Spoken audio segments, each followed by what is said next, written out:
Rich dad poor dad, धनी बुवा गरिब बुवा।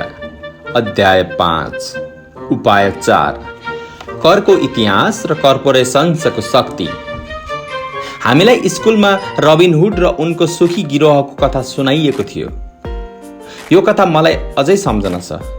मेरो स्कुल शिक्षकको भनाइमा यो केभिन कोस्नरको जस्तै एउटा रोमान्टिक हिरोको अद्भुत कथा हो, जसले धनीहरूलाई लुट्थे र गरिबहरूलाई बाँडिदिन्थे।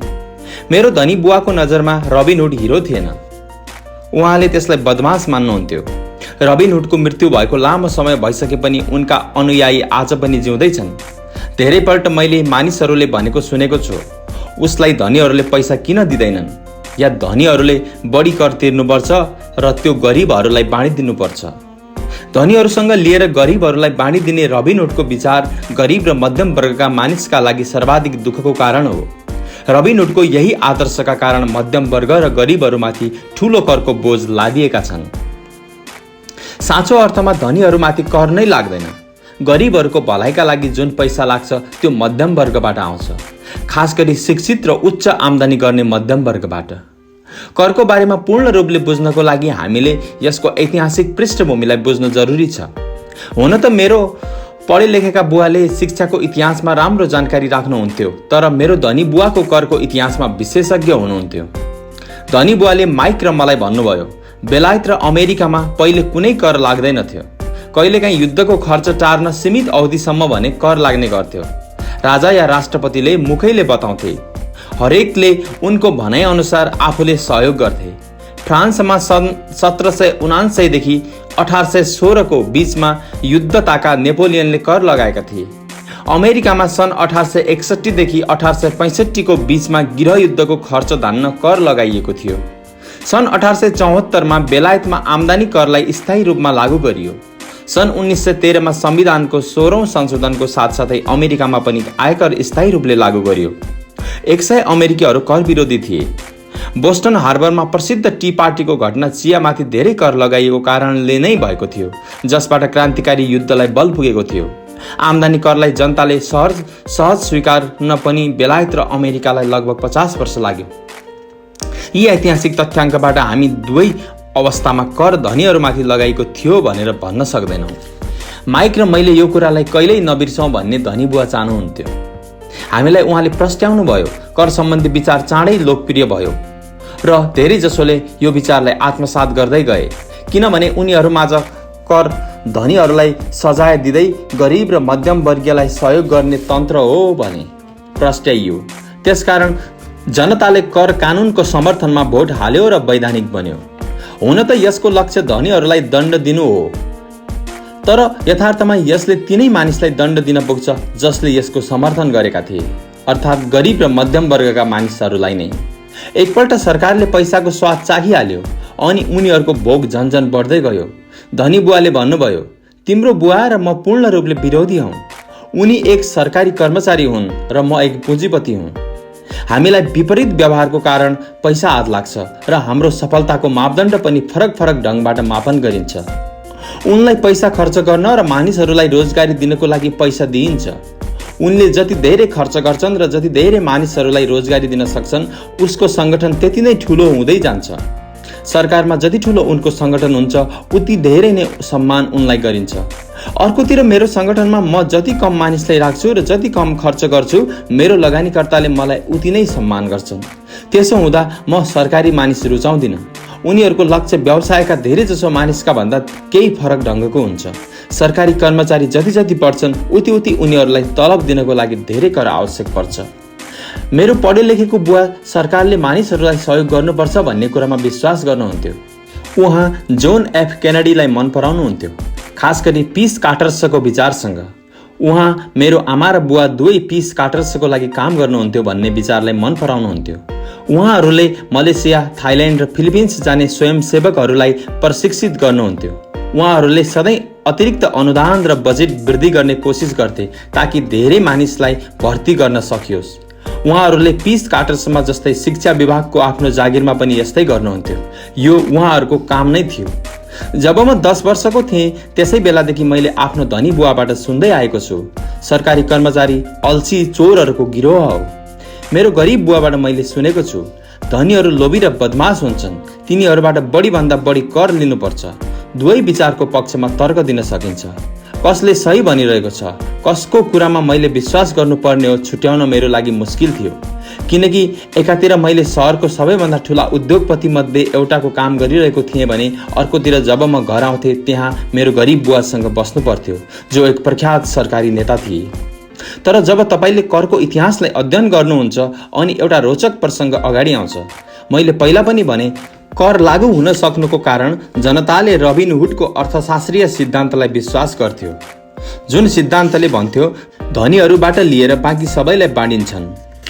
समस्या के थियो भने सरकारको पैसाको भोग यति धेरै बढ्दै गयो, चाँडै नै मध्यम वर्गमाथि पनि कर लगाउनु पर्ने बाध्यता आइपर्यो। यसो हुँदै बिस्तार बिस्तार करको भार तलतिर बढ्दै गयो। अर्कोतिर धनीहरूले यसलाई अवसरको रूपमा लिए। उनीहरू ती नियमसँग खेल्दैनन् जुनसँग जनताहरू खेल्छन्। जस्तो मैले पहिले पनि भनिसके, धनीहरू पहिलेदेखि नै कर्पोरेसन्सको बारेमा जान्दथे, जुन पानी जहाजको बारेमा लोकप्रिय भएको थियो। धनीहरूले सामुद्रिक यात्रामा सम्पत्तिको जोखिम घटाउन आफ्नो सम्पत्तिलाई कर्पोरेसन्समा उपयोग गरे। धनीहरू प्रत्येक सामुद्रिक यात्राको लागि पैसा जुटाउन आफ्नो पैसा कर्पोरेसनमा लगाउँथे। फेरि यस कर्पोरेसनले नयाँ नयाँ ठाउँमा धनको खोजीको लागि नाविक जहाजहरू भर्ना गर्थे। यदि जहाज डुबेमा जहाजीहरूको ज्यान जान्थ्यो, तर धनीहरूलाई यति मात्र नोक्सान हुन्थ्यो, उनीहरूले सामुद्रिक यात्राको लागि दिएको पैसा डुब्थ्यो। अगाडि दिएको चित्रले कसरी कर्पोरेट स्ट्रक्चर तपाईँको आम्दानी सूची र बचत सूचीको बाहिर बस्छ भन्ने दर्शाउँछ। धनीहरू खेल कसरी खेल्छन्? कर्पोरेसनको कानुन ढाँचाको शक्तिको ज्ञानले नै धनीहरूलाई गरिब र मध्यम वर्गको तुलनामा निकै धेरै फाइदा दिन्छ। मलाई 2 बुवाले ज्ञान दिनुभएको थियो, जसमध्ये एक समाजवादी हुन्थे भने अर्का पुँजीपति। पुँजीपतिमा पैसाको ज्ञान धेरै छ भन्ने मैले चाँडै बुझेँ। पैसाको अज्ञानको कारणले समाजवादीहरूले अन्त्यमा आफैलाई सजाय दिन्छन् भन्ने मलाई लाग्यो। धनीहरूबाट असुल भन्ने नारा लगाउने भिडले जति जोडले दबाब दिए पनि धनीहरूले सधैँ आफूले जित्ने बाटो खोजिहाल्छन्। यसै कारण अन्त्यमा कर मध्यम वर्गमाथि लाग्यो। धनीहरूले बुद्धिजीवीहरूलाई आफ्नो बुद्धिले हराइदिए, किनभने उनीहरू पैसाको शक्ति जान्दथे। यस विषयलाई स्कुलमा पढाइँदैन। धनीहरूले बुद्धिजीवीहरूलाई कसरी हराए? एकपल्ट धनीहरूबाट असुलको कानुन पारित भयो। यसबाट सरकारी ढुकुटीमा पैसा आउन थाल्यो। पहिला त मानिसहरू यस कुराबाट खुसी भए। यो पैसा सरकारी कर्मचारी र धनीहरूलाई दिन थालियो। सरकारी कर्मचारीसँग यो पैसा जागिर र पेन्सनको रूपमा गयो। धनीहरूले भने यो पैसा उनीहरूको कारखाना सञ्चालनका लागि पाउने सरकारी अनुदान, लगानी र वा बैंक मार्फत पाए। सरकारसँग सारा पैसा थियो, तर त्यो पैसा कसरी व्यवस्थापन गर्ने भन्ने समस्या थियो। त्यसमा कुनै रिसर्कुलेसन थिएन। अर्को शब्दमा सरकारी नीति अनुसार यदि तपाईँ सरकारी कर्मचारी हुनुहुन्छ भने पैसा बजेको तपाईँ रुचाउनुहुन्न। यदि तपाईँले आफ्नो लागि आरक्षित फन्डलाई खर्च गर्न सक्नुहुन्न भने तपाईँले आउँदो बजेटमा उति पैसा आउने छैन। तपाईँलाई निश्चित रूपमा योग्य पनि मानिँदैन। अर्कोतर्फ बिजनेसमा पैसा बचाउँदा तपाईँलाई पुरस्कार पाउनुहुन्छ र तपाईँलाई योग्य पनि मानिन्छ। जब बढ्दै गएको सरकारी खर्चको यो चक्र चलिरह्यो अनि पैसाको माग बढ्यो, धनीहरूबाट कर असुलको विचारमा अब कम धनीहरूलाई पनि समावेश गरियो। यसरी सरकार यति तलसम्म आयो कि ती गरिब र मध्यम वर्गीय मानिस पनि करको घेरामा आउनु पर्यो, जसले यो विचारको समर्थनमा भोट दिएका थिए। सही पुँजीपतिहरूले बस्ने तरिका खोज्नको लागि आफ्नो पैसाको ज्ञानको प्रयोग गरे। उनीहरू कर्पोरेसनको सुरक्षामा गए। कर्पोरेसन्सले धनीहरूलाई सुरक्षा गर्छ, तर बहुसंख्यक मानिस जसले कहिल्यै पनि कर्पोरेसन बनाएका थिएनन्, उनीहरू कर्पोरेसन जस्तो सुरक्षित कवच अरू हुनै सक्दैन भन्ने जान्दैनथे। कर्पोरेसन केवल एउटा फाइलको होल्डर हो, जसमा केही कानुनी कागजात टाँसिएका हुन्छन्, जुन राज्य सरकारको एजेन्सीमा दर्ता भएको कुनै वकिलको अफिसमा राखिएको हुन्छ। यो कुनै ठुलो बिल्डिङ हुँदैन जसको बाहिर कर्पोरेसनको नाम लेखिएको होस्। यो कुनै फ्याक्ट्री र मानिसहरूको समूह पनि होइन। कर्पोरेसन केवल एउटा कानुन दस्तावेज हो, जसले एउटा कानुनको शरीर धारण गर्छ, जसमा कुनै आत्मा हुँदैन। धनीहरूको सम्पत्ति एकपल्ट फेरि सुरक्षित भयो। एकपल्ट फेरि कर्पोरेसनको प्रयोग लोकप्रिय भयो। यो स्थायी आम्दानी करको कानुन पारित भइसकेपछि भयो, किनकि कर्पोरेसनको लागि आम्दानी करको दर व्यक्तिगत आम्दानी करको दरभन्दा कम थियो। यसको अलावा पहिला पनि मैले भनिसके, कर्पोरेसनबाट केही खर्च कर तिर्नुभन्दा पहिले नै गर्न सकिन्छ। धनीहरू र गरिब बीचको यो लडाईँ सदैव पहिलादेखि चल्दै आएको छ। धनीहरूबाट असुल भन्ने नारा लगाउने जमात सधैँ धनीहरूको विरोधमा छ।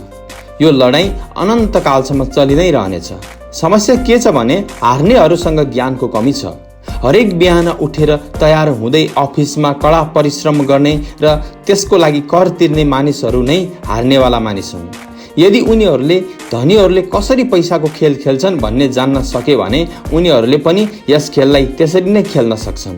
उनीहरू पनि स्वतन्त्र भई धनी बन्न सक्छन्। कसैले आफ्नो सन्तानलाई स्कुल जाऊ ताकि सुरक्षित जागिर पाउन सक भनेको सुन्नासाथ म तर्सन्छु। जुन कर्मचारीसँग पैसाको ज्ञान हुँदैन उनीहरू बच्न सक्दैनन्, चाहे जागिर जति नै सुरक्षित किन नहोस्। औसत अमेरिकी मानिस आज सरकारको लागि 5 देखि 6 महिनासम्म काम गर्छन् ताकि कर तिर्नको लागि पैसा जम्मा पार्न सकियोस्। मेरो विचारमा यो समय निकै बढी हो। तपाईँ जति धेरै मेहनत गर्नुहुन्छ सरकारलाई उति नै धेरै कर तिर्नुपर्छ। त्यसकारण मेरो विचारमा धनीहरूबाट असुल भन्ने नारा तिनै मानिसको लागि महँगो साबित हुन पुग्यो जसले यसको समर्थनमा भोट हालेका थिए। हरेक पल्ट मानिसहरू धनीहरूलाई सजाय दिने कोसिस गर्छन्। धनीहरू चुपचाप सहेर बस्दैनन्, बरु उनीहरूले फर्केर हमला गर्छन्। उनीहरूसँग पैसा, शक्ति र लक्ष्य हुन्छ जसको भरमा उनीहरू समस्यालाई अवसरमा बदल्न सक्छन्। चुपचाप सहेर स्वेच्छापूर्वक कर बुझाउँदैनन्। यस्तो बाटो पहिल्याउँछन् जसबाट कम भन्दा कम करको भार परोस्। यसको लागि उनीहरू बाठा र स्मार्ट वकिल तथा एकाउन्टेन्टको सेवा लिन्छन्। राजनेतालाई कानुन बदल्न या बचाउको बाटो बनाउन मनाउँछन्। उनीहरूसँग परिवर्तन गराउनको लागि आवश्यक पूर्वाधारहरू हुन्छन्। अमेरिकाको कर कानुनले पनि करबाट बच्नको लागि कैयौं ढोका खोलिदिएको छ, तर यसको फाइदा सामान्यतया धनीहरूले नै उठाउँछन् किनभने उनीहरूले आफ्नो कामसँग मतलब राख्छन् र यसको खोजी गर्छन्। उदाहरणको लागि लोकप्रिय शब्द 1031 इन्टरनल रेभिन्यू कोडको अनुच्छेद 1031 को संक्षिप्त रूप हो, जसबाट रियल इस्टेट बेच्नेले कर बुझाउन ढिलो गर्ने मौका पाउँछन् यदि उसले धेरै महँगोमा रियल इस्टेट किन्छ र किनबेचमा फाइदा लिँदैनन् भने। रियल इस्टेट एउटा यस्तो पुँजी लगानी हो जसले कर सम्बन्धी धेरै फाइदा दिन्छ। जब तपाईले कम मूल्यको सम्पत्ति बेच्नुहुन्छ र उच्च मूल्यको सम्पत्ति किन्नुहुन्छ भने त्यसलाई नगद नै राख्न नचाहेसम्म तपाईले कर तिर्नु पर्दैन। जुन मानिसहरू कानुनले दिएको कर छुटको फाइदा उठाउँदैनन् उनीहरूले सम्पत्तिवाला कोलमलाई बनाउने महत्त्वपूर्ण मौका गुमाउँछन्। गरिब र मध्यम वर्गीयसँग यतिका संसाधन हुँदैनन्। उनीहरू चुपचाप बसिरहन्छन् र सरकारी सियोलाई आफ्नो पाखुरामा घोप्न र रक्तदानको अनुमति दिइहाल्छन्। आज म धेरै कर तिर्नेहरू र कम छुट लिने मानिसहरूको संख्यादेखि स्तब्ध भइरहेको छु। उनीहरू सरकारसँग डराउनाले मात्र यस्तो भइरहेको छ। मलाई थाहा छ सरकारी कर अधिकृत कति डरलाग्दो हुन्छ। मेरा केही साथी छन् जसको व्यवसाय बन्द भएको छ, त्यसको लागि सरकार दोषी छ। मलाई यो सबै थाहा छ, तर जनवरीदेखि मेको पहिलो हप्तासम्म सरकारको लागि काम गर्नु एउटा ठुलो मूल्य हो जुन हामी करको डरले चुकाउँछौँ।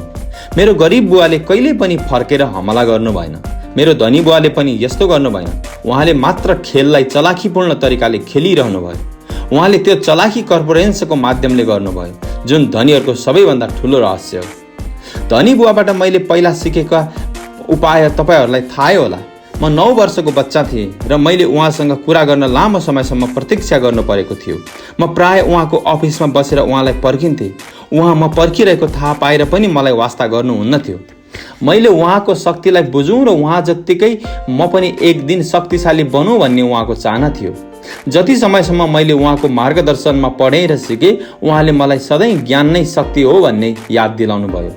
पैसासँगै आउने ठुलो शक्तिलाई स्थिर राख्न र त्यसलाई धेरै गुणासम्म बढाउन सही ज्ञानको आवश्यकता हुन्छ। त्यस ज्ञान बिना संसारले तपाईलाई यताउता धकेलिरहन्छ। धनी बुवाले माइक र मलाई सधैँ सम्झाउने गर्नुहुन्थ्यो। सबैभन्दा डरलाग्दो मान्छे बोस या सुपरभाइजर नभई बरु कर असुलकर्ता हुन्छ। यदि तपाईले उसलाई मौका दिनुभयो भने कर उसले सधैँ तपाईबाट बढीभन्दा बढी असुल गर्नेछ। पैसाले मेरो लागि काम गरोस् न कि म पैसाको लागि काम गरौँ। मेरो यो पहिलो उपाय वास्तवमा शक्तिको बारेमा छ। यदि तपाईँ पैसाको लागि काम गर्नुहुन्छ भने तपाईले शक्ति आफ्नो बोसको हातमा सुम्पिनुहुन्छ। यदि तपाईको पैसाले तपाईको लागि काम गर्छ भने तपाईले शक्ति आफूसँग राख्नुहुन्छ र त्यसलाई नियन्त्रण गर्नुहुन्छ। एकपल्ट हामीलाई हाम्रो लागि काम गर्नेवाला पैसाको शक्तिको ज्ञान भइसकेपछि हामीले पैसाको व्यवहार गर्न स्मार्ट भई हामीलाई डराउन प्रेरित गर्ने मानिसहरूबाट पन्छिने उपायहरूको खोज गरिहाल्नुपर्छ। यसको लागि तपाईलाई कानुनको ज्ञान हुनुपर्छ, साथै सिस्टमले कसरी काम गर्छ भन्ने कुराको पनि ज्ञान हुनुपर्छ। यदि तपाईमा ज्ञान छैन भने तपाईलाई सजिलै डर देखाउन सकिन्छ। यदि तपाईले के कुरा गरिरहनु भएको छ भन्ने जान्नुहुन्छ भने बच्नको लागि तपाईसँग मौका हुन्छ। त्यसैले धनी बुवाले स्मार्ट कर अकाउन्टेन्ट्स र वकिलहरूलाई धेरै तलब दिनुहुन्थ्यो। वकिलहरूलाई तलब दिनु सरकारलाई कर दिनु भन्दा सस्तो थियो। मेरो लागि उहाँको एउटै सूत्र वाक्य थियो, स्मार्ट बन, किनभने तिमीलाई यताउता धक्का दिन नसकियोस्। मैले जिन्दगीभर यसलाई अपनाएको छु। उहाँले कानुन जान्नुहुन्थ्यो र त्यसलाई नजान्नाले त्यसको महँगो मूल्य चुकाउनु पर्थ्यो। यदि तपाईँ सही हुनुहुन्छ र तपाईँले जान्नुभएको छ भने डटेर सबैको सामना गर्न सक्नुहुन्छ, चाहे तपाईँको द्वन्द्व रबिनहुड र त्यसको गिरोहसँग नै किन नहोस्। मेरो पढे लेखेका बुवा मैले कुनै राम्रो कर्पोरेन्समा जागिर खोजे हुन्थ्यो भनेर सधैँ जसो प्रोत्साहित गर्नुहुन्थ्यो। उहाँ मलाई कर्पोरेट सिँढीमा चढ्दा प्राप्त हुने राम्रा कुराको बारेमा सुनाउनुहुन्थ्यो। कर्पोरेट नियुक्तिबाट प्राप्त हुने चेकमा पूर्ण रूपमा निर्भर रहँदा म जति बेला पनि दुहुन सकिने एउटा दुधालु गाई समान हुन्छु भन्ने उहाँले बुझ्न सक्नुहुन्थ्यो। जब मैले धनी बुवालाई आफ्नो बुवाले दिएको सल्लाह बताएँ, उहाँ हाँस्न थाल्नुभयो। उहाँले यति मात्र भन्नुभयो, सिँढीको मालिक नै किन नभन्ने। आफ्नो कर्पोरेसनको मालिक हुनुमा धनी बुवाको नियत के थियो मैले बाल्यकालमा बुझ्न सकेको थिइनँ। यो एउटा असम्भव र डरलाग्दो विचार थियो। हुन त म यस विचारबाट रोमाञ्चित थिएँ, तर कम उमेर भएकाले यस सम्भावनामाथि विचार गर्न सकिरहेको थिएन। मलाई लाग्दैन थियो कुनै दिन युवाहरूले मेरो कम्पनीमा काम गर्नेछन्। यदि धनी बुवा नभइदिएको भए मैले निर्विवाद आफ्नो पढे लेखेका बुवाको सल्लाह पालन गरिरहेका हुन्थे।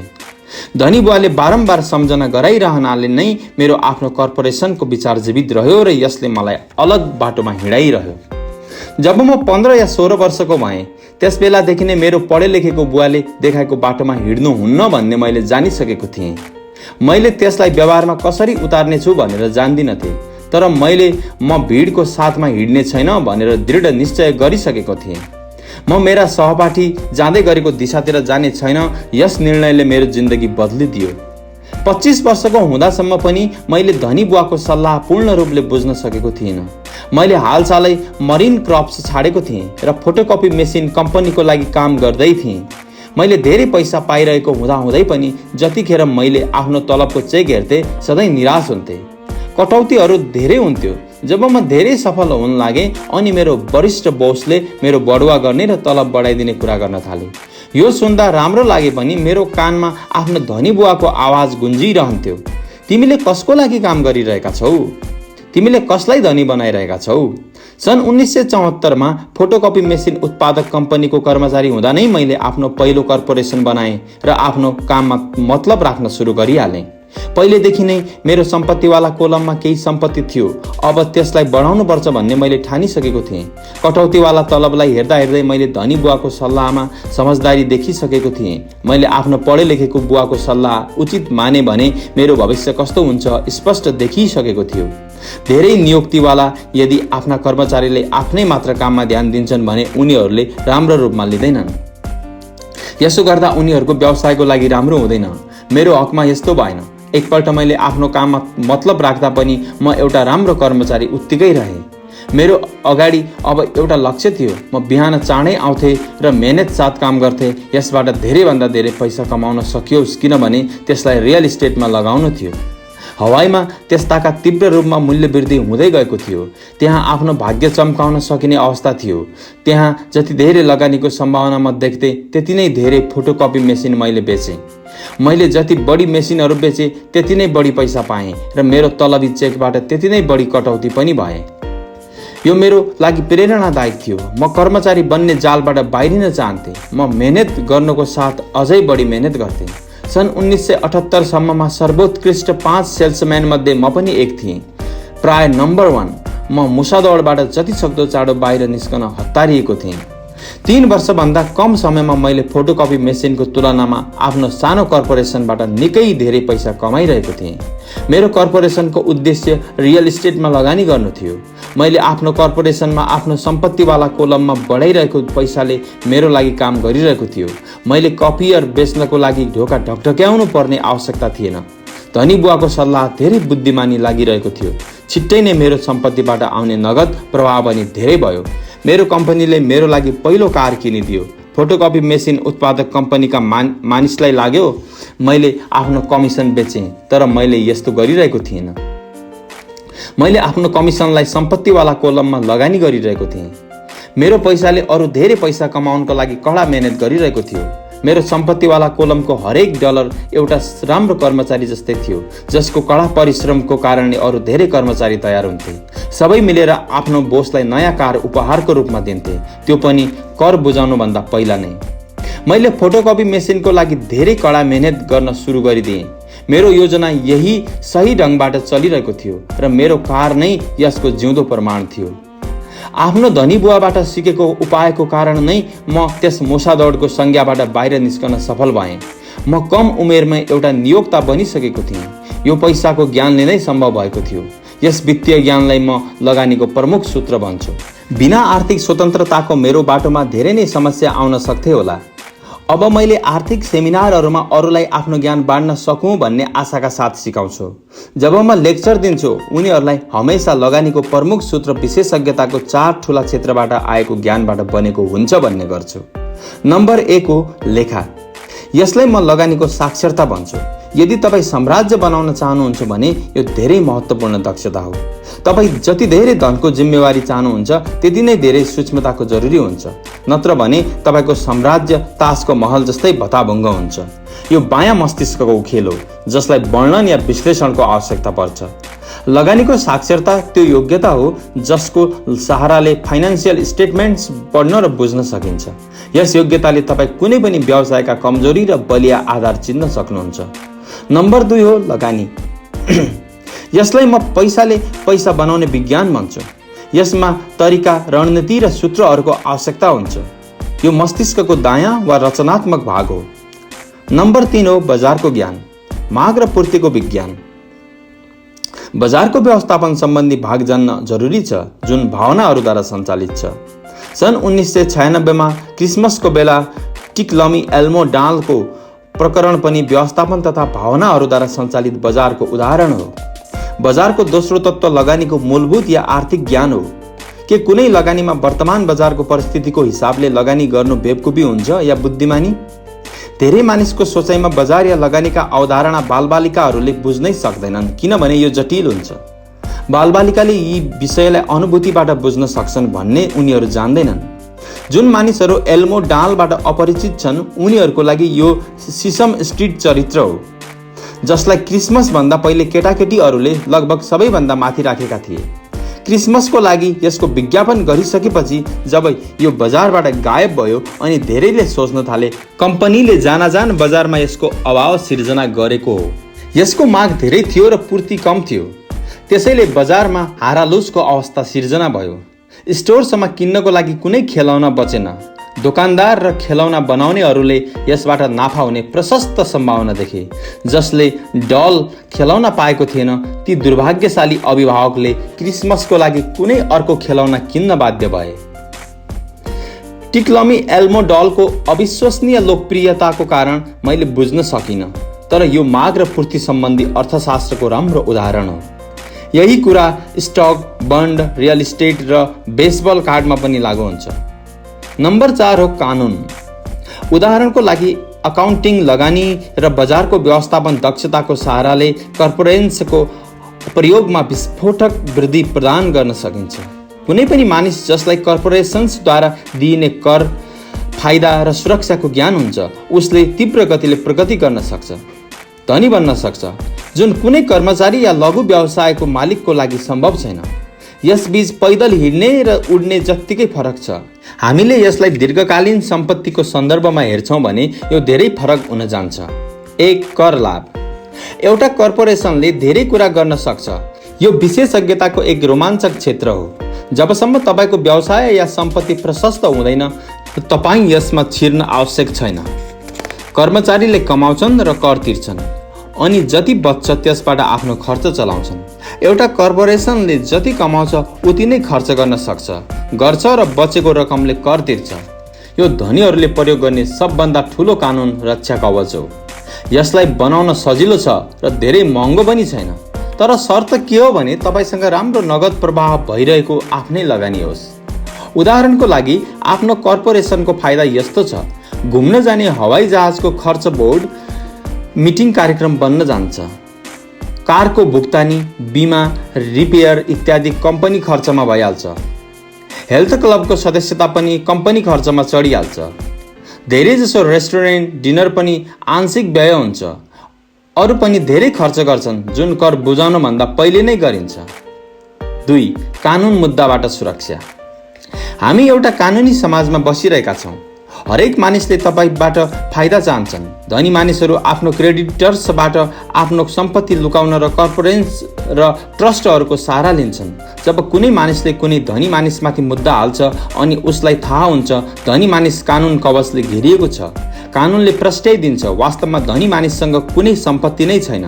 उनीहरूले हरेक चिजमाथि नियन्त्रण गरिरहेका हुन्छन्, तर उनीहरू कुनै चिजको पनि मालिक हुँदैनन्। गरिब र मध्यम वर्गकाहरू हरेक चिजको मालिक बन्ने कोसिस गर्छन्। त्यसकारण जब उनीहरूमाथि उजुरी हालिन्छ अनि उनीहरूले सरकार या आफ्नो साथी नागरिकका हातमा आफ्नो सम्पत्ति तिलाञ्जली दिन पुग्छन्। उनीहरूले रबिनहुडको कथाबाट सिकेका छन्, धनीहरूबाट असुल, गरिबहरूलाई बाँडिदेऊ।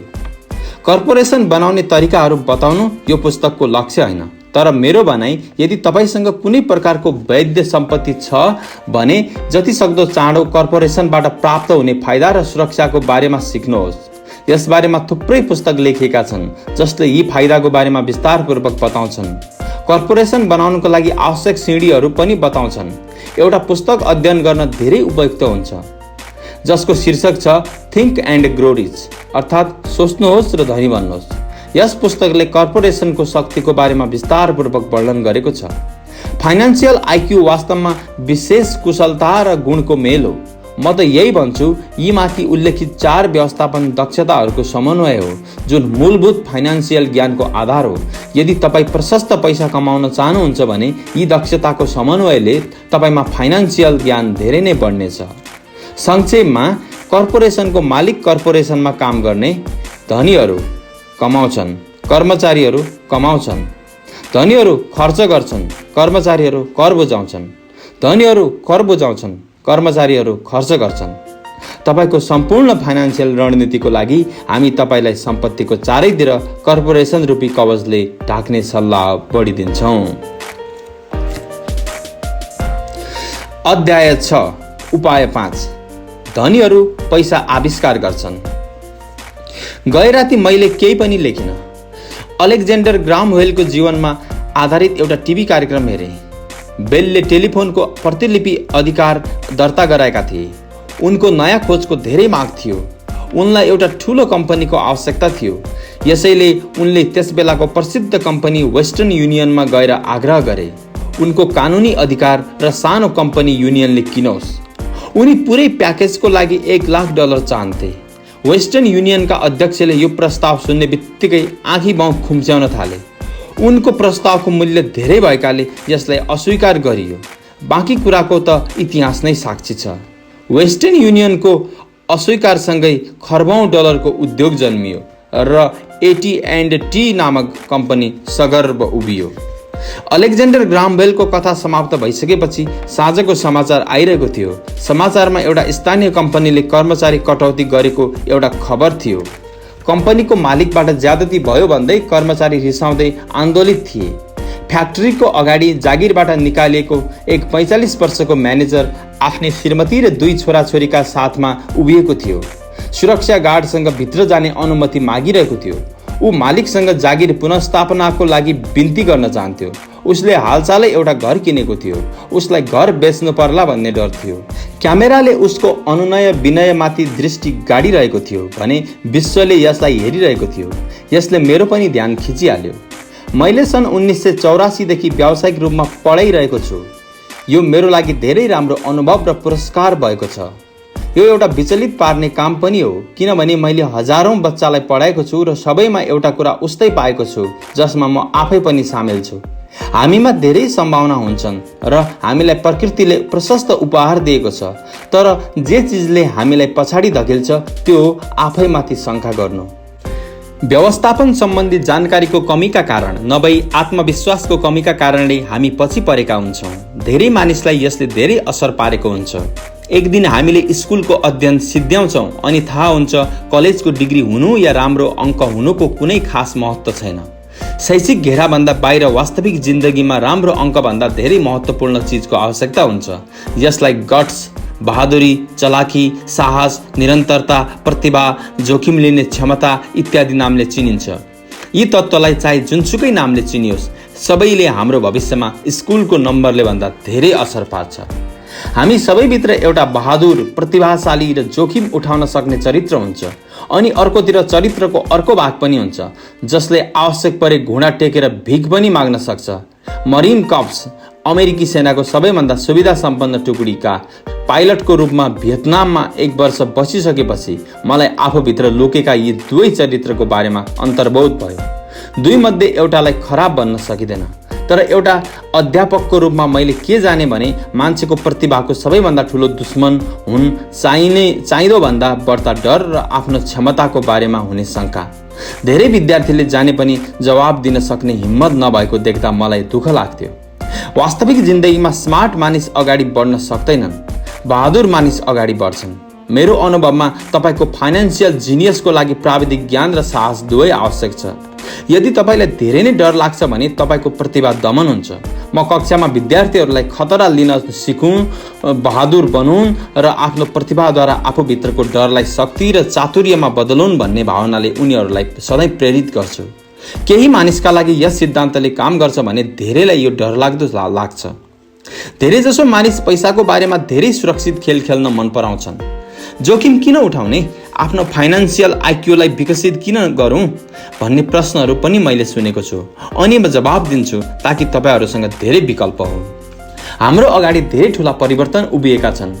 जसरी मैले यस अध्यायको सुरुमा युवा आविष्कारक एलेक्जेन्डर ग्राहम बेलको कथा सुनाएको थिएँ, आउँदा वर्षहरूमा उनी जस्तै कैयौँ मानिस होलान्, बिल गेट्स जस्तै सैकडौँ मानिस होलान् र संसारभर हरेक वर्ष माइक्रोसफ्ट जस्ता धेरै जसो अत्यधिक सफल कम्पनी बन्लान् र टाट पल्टिने, कम्पनी बन्द हुने, स्टाफ निकाल्ने जस्ता धेरै घटना पनि होलान्। त्यसो भए फाइनान्सियल आइक्यू विकसित गर्ने झन्झटमा तपाईँ किन पर्न चाहनुहुन्छ? यसको जवाब तपाईँ बाहेक अरू कसैले दिन सक्दैन। मैले यस्तो किन गर्छु म तपाईलाई भन्न सक्छु, किनभने आजको युग सबैभन्दा रोमाञ्चकारी युग हो। म चाहन्छु म परिवर्तनदेखि डराउन छोडेर त्यसलाई स्वागत गर्न सकौँ। म चाहन्छु म लाखौं करोडौं कमाउने बारेमा रोमाञ्चित रहौँ, न कि खाली आफ्नो तलब बढाउने बारेमा। आजको युग सर्वाधिक रोमाञ्चकारी समय हो जुन दुनियाँको इतिहासमा अभूतपूर्व छ। यो युगमा धेरै उथल पुथल र रोमाञ्च पनि थियो भनेर मानिसहरूले स्मरण गर्नेछन्। त्यसो भए आफ्नो फाइनान्सियल आइक्यूलाई विकसित गर्ने झन्झट किन उठाउने? किनभने यदि यसो गर्नुभयो भने तपाईँ धेरै धनी बन्नुहुनेछ। यदि तपाईँले यसो गर्नु भएन भने भविष्यमा आउने समय तपाईँको लागि भयावह हुनेछ। त्यो बेला तपाईँले बहादुरीका साथ अगाडि बढ्ने मानिसहरूलाई सफल हुँदै गरेको देख्नुहुनेछ भने पुरानै सिद्धान्तमा अल्झिरहने मानिसहरू असफल हुँदै गरेको देख्नुहुनेछ। 300 वर्ष पहिले जमिन नै सम्पत्ति थियो, त्यसकारण जोसँग जमिन थियो उसँग सम्पत्ति थियो। फेरि फ्याक्ट्रीहरू आए, उत्पादन सुरु भयो र अमेरिकाले आफ्नो वर्चस्व बनाइहाल्यो। उद्योगपतिहरूसँग सम्पत्ति आइहाल्यो। आज सूचनाको युग हो, त्यसकारण जोसँग जति धेरै र छिटो सूचना आउँछ ऊ धनी भइहाल्छ। समस्या के छ भने सूचना प्रकाशको गतिमा दुनियाँभर उडिरहेको छ। यस नयाँ सम्पत्तिलाई सीमा र घेरामा बाँध्न सकिँदैन। जसरी पहिले जमिन र फ्याक्ट्रीहरूलाई बाँध्न सकिन्थ्यो, पछि परिवर्तन धेरै तीव्र र ज्यादै नाटकीय हुनेछ। नयाँ करोडपतिहरूको संख्यामा नाटकीय वृद्धि हुनेछ। त्यस बखत पनि गरिबका गरिबै हुनेहरू पनि उत्तिकै बढी हुनेछन्। मैले यति धेरै मानिसलाई आज प्राय धेरै मेहनतका साथ सङ्घर्ष गरिरहेको देख्छु, किनभने उनीहरूले पुरानै विचारहरूलाई समातिरहन्छन्। उनीहरू सबै चिज आफ्नो इच्छा बमोजिम होउन् भन्ने चाहन्छन्। उनीहरूले परिवर्तनको विरोध गर्छन्। म यस्ता मानिसलाई चिन्छु जसको जागिर छुटिसकेको छ र घर बिक्री भइसकेको छ र उनीहरूले यसको लागि प्रविधि, अर्थव्यवस्था या आफ्नो बोसलाई दोष दिन्छन्। दुर्भाग्यले उनीहरूलाई समस्याको कारण आफै हो भन्ने महसुस नै हुँदैन। पुराना विचार नै उनीहरूको सबैभन्दा ठुला विरोधी हुन्छन्। जुन विचार पुरानो जमानाका सम्पत्ति थिए ती आज छैनन्, किनभने जमाना अगाडि बढिसकेको छ भन्ने उनीहरूले थाहै पाएका छैनन्। एक दिन दिउँसो म आफूले निर्माण गरेको बोर्ड गेम नगद प्रवाहबाट शिक्षा दिइरहेको थिएँ। मेरा एक साथीले कसैलाई आफ्नो साथमा लिएर आए ताकि उसले पनि सिक्न सकोस्। साथीसँगै आउने अर्को साथीको हालै सम्बन्ध विच्छेद भएको थियो। सम्बन्ध विच्छेदका कारण ऊ विक्षिप्त थियो। अब जिन्दगीका बारेमा सोचिरहेको थियो। सायद यस खेलबाट उसले केही सिक्न सक्नेछ भन्ने उसको मित्रलाई लाग्यो। पैसाले कसरी काम गर्छ भनेर मानिसहरूले सिक्न सकुन् भन्ने हेतुले यस खेललाई बनाइएको हो। खेल्ने बेलामा उनीहरू आम्दानी स्टेटमेन्ट र ब्यालेन्स सिटको आपसी सम्बन्धको बारेमा सिक्छन्।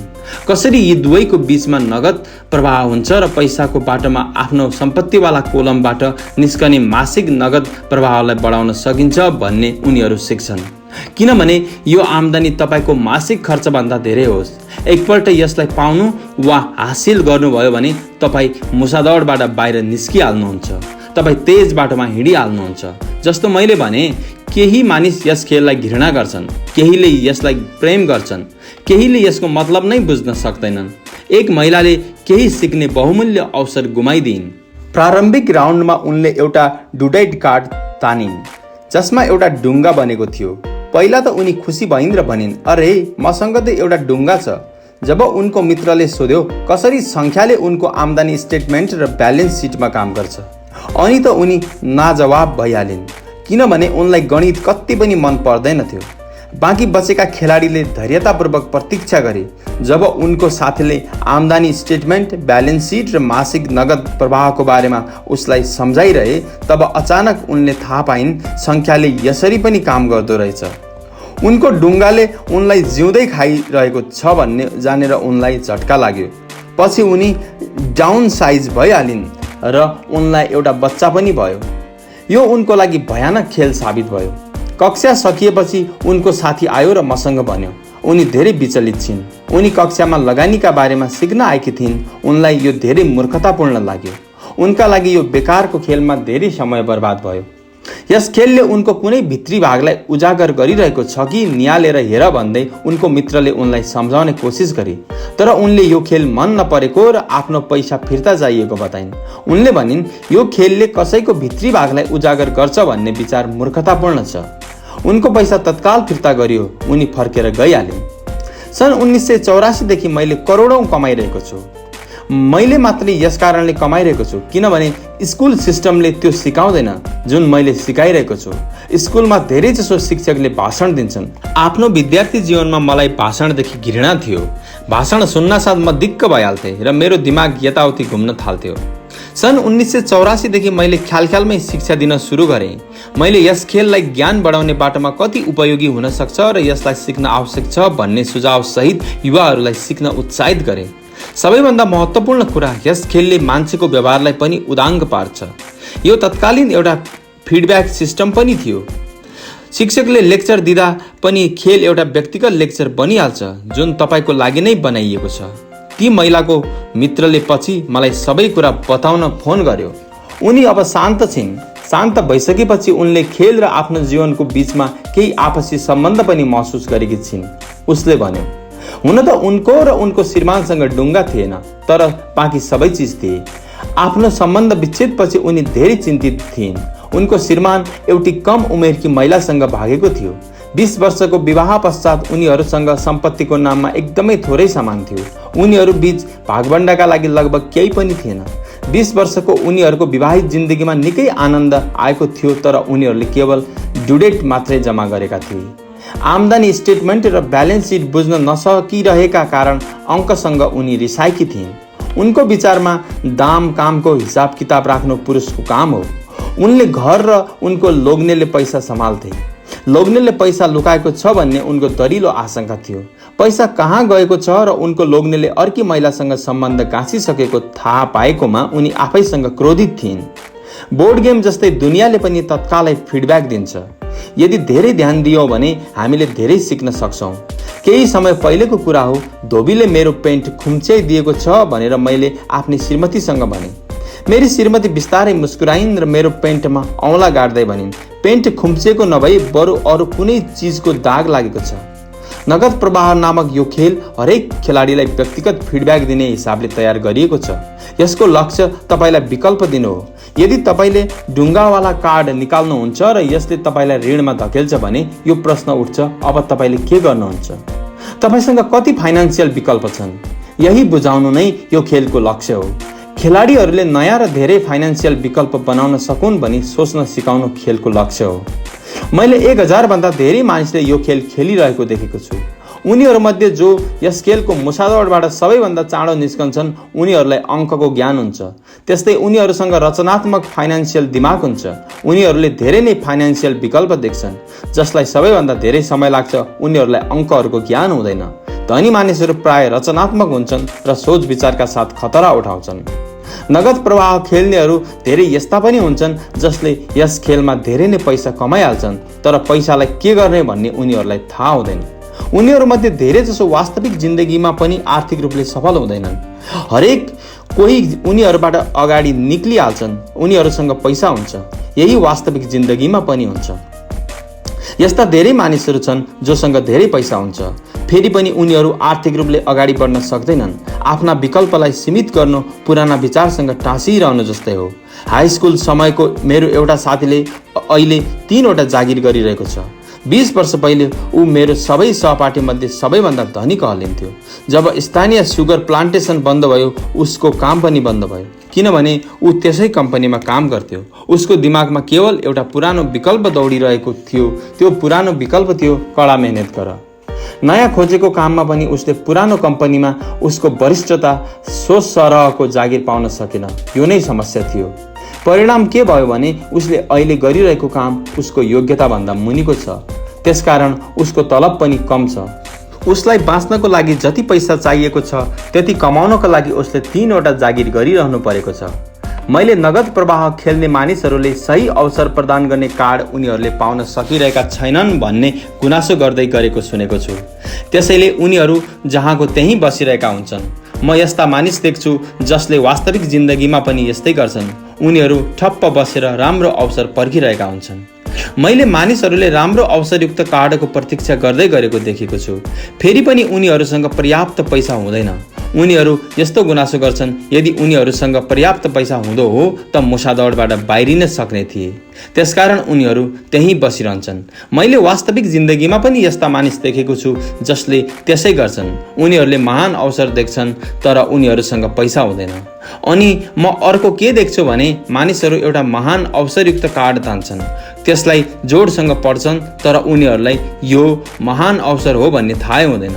उनीहरूसँग पैसा, उपयुक्त समय र कार्ड पनि हुन्छ तर उनीहरू अवसर देख्न सक्दैनन्। मुसादौडबाट बच्नको लागि अवसरहरू कसरी उनीहरूका फाइनान्सियल योजना अनुरूप हुन्छ भन्ने देख्नमा असफल हुन्छन्। मेरो विचारमा अरू सबै किसिमका मानिसभन्दा यस किसिमको मानिसको जिन्दगीमा एकपल्ट मिल्ने सुनौलो अवसर उपस्थित भए पनि उनीहरूले त्यसलाई देख्न सक्दैनन्। जब बाँकी सबैजना धनी भइसक्छन् अनि 1 वर्षपछि मात्र उनीहरूलाई यस कुराको ज्ञान हुन्छ। धेरै विकल्प हुनु नै फाइनान्सियल बुद्धिको अर्थ हो। यदि तपाईसँग अवसर आइरहेको छैन भने आफ्नो आर्थिक स्थिति सुधार गर्न के गर्न सक्नुहुन्छ? यदि तपाईँको काखमा कुनै अवसर आइरहेको छ र तपाईसँग पैसा छैन, ब्याङ्कले तपाईँलाई उधारो पनि दिँदैन भने तपाईँले त्यस अवसरको लाभ कसरी लिनुहुन्छ? यदि तपाईँको अनुमान गलत छ र जुन चिजको आशा गर्नुहुन्छ त्यो भएन भने तपाईँ कसरी एउटा कागतीलाई लाखौँमा बदल्न सक्नुहुन्छ? यही नै फाइनान्सियल बुद्धि हो। यस्तो रसको बारेमा हामीले सरोकार नराख्दा के हुन्छ होला? बरु तपाईँ एउटा कागतीलाई लाखौँमा बदल्नको लागि कति अलग अलग प्रकारका आर्थिक समाधान खोज्न सक्नुहुन्छ। यसको तात्पर्य तपाईँ आफ्नो पैसाको समस्या समाधान गर्नमा कति रचनात्मक हुनुहुन्छ। धेरै जसो मानिसले केवल कडा परिश्रम गर, बचत गर र उधारो ल्याऊ भन्ने एउटै समाधान जानेका हुन्छन्। त्यसो हुँदा तपाईँले आफ्नो फाइनान्सियल बुद्धि बढाउन किन आवश्यक छ? किनभने तपाईँ आफ्नो भाग्य आफै बनाउन चाहनुहुन्छ। तपाईँ जे हुन्छ हुन दिनुहुन्छ र त्यसलाई सुन्दर वा राम्रोमा बदल्ने हैसियत राख्नुहुन्छ। भाग्य पनि हामी आफैले बनाउँछौँ भनेर कमभन्दा कम मानिसले मात्र बुझेका हुन्छन्। यदि तपाईँ धेरै भाग्यमानी र धेरै पैसावाल बन्न चाहनुहुन्छ भने कडा मेहनतभन्दा फाइनान्सियल बुद्धि महत्त्वपूर्ण हुन्छ। तपाईँ यदि सही अवसर एक दिन आइहाल्छ भनेर प्रतीक्षा मात्र गर्ने कोसिस हुनुहुन्छ भने सायद तपाईँले धेरै लामो समयसम्म प्रतीक्षा गर्नुपर्ने हुन्छ। जब हामी सानै थियौँ, धनी बुवाले माइक र मलाई लगातार भन्नुहुन्थ्यो, पैसा वास्तविक होइन। धनी बुवाले पटक पटक सम्झाइरहनुहुन्थ्यो, जुन बेला हामी प्लास्टर अफ पेरिसका सिक्का बनाइरहेका थियौँ त्यतिखेर हामी पैसाको रहस्यको नजिक पुगेका थियौँ, किनभने हामीले पैसा बनाइरहेका थियौँ। गरिब र मध्यम वर्गकाहरू पैसाको लागि काम गर्छन्, उहाँको भनाइ थियो। धनीहरूले पैसा बनाउँछन्। तपाईँले धनलाई जति महत्त्वपूर्ण सम्झिनुहुनेछ त्यति नै तपाईँले धेरै मेहनतपूर्वक काम गर्नुहुनेछ।